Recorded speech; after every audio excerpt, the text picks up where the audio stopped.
म्हणजे आत्ता आपल्याला काही अशी उदाहरणं बघायला मिळतात, की शाळेमध्ये काही मुलं खूप ॲव्हरेज असतात. एखादी गोष्ट सांगितली ती समजतही नाही त्यांना. एक्झॅक्टली. आता जर पाहिलं ना, तर भारतात जन्माला येणारी आजची जी बाळं आहेत ना, ती बाळं बाय चान्स जन्माला येतात, नॉट बाय चॉईस. हो. म्हणजे काय, फक्त लग्न झालंय आम्हाला, बाकी सगळे लग्न झाल्यावर बाळाला जन्माला घालतात म्हणून आम्हीही घालतोय. सो हा अप्रोच ठेवून जी बाळं जन्माला येतात ना, मग त्या बाळांमध्ये त्या क्वालिटीज आपल्याला बघायला मिळत नाही. कुंभाराचं उदाहरण मी देत असतो. तुम्ही एक भांडं बनवताय, तुम्ही स्वतः आता कुंभार आहात. हां. तुम्ही मातीचं भांडं बनवताय. तर ते मातीचं भांडं बनवत असताना तुमच्याकडे चॉईस आहे, की किती मोठं हो, बनवायचं, हो. कोणत्या शेपचं बनवायचं, कोणत्या साईजचं बनवायचं, किती कपॅसिटीचं बनवायचं. हे तुमच्या हातात आहे. पण एकदा का तुम्ही त्या मातीच्या भांड्याला भाजलत, तर मला सांगा पुन्हा त्याचं साईज, शेप, कपॅसिटी तुम्हाला बदलता येईल? नाही बदलता येणार. अगदी तसंच आहे. ते बनत असताना युटरसमध्ये बाळ ज्या क्वालिटीचं, ज्या कपॅसिटीचं, ज्या गुणांचं हवंय, ज्या क्षमतांचं हवंय, ते बनवण्याची, तशी बनवण्याची अपॉर्च्युनिटी आज या 9 महिन्यांमध्ये. पण एकदा का ती नाळ कापली, की पुन्हा तुम्ही काहीच करू शकत नाही.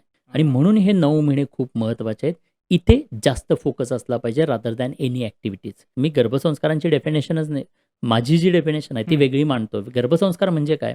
तर गर्भसंस्कार म्हणजे त्या प्रत्येक गर्भवती महिलेचं 9 महिन्यांसाठी happy, active, creative, energetic, peaceful, stable, positive आणि कन्सिस्टंट असणं म्हणजे गर्भसंस्कार. हो.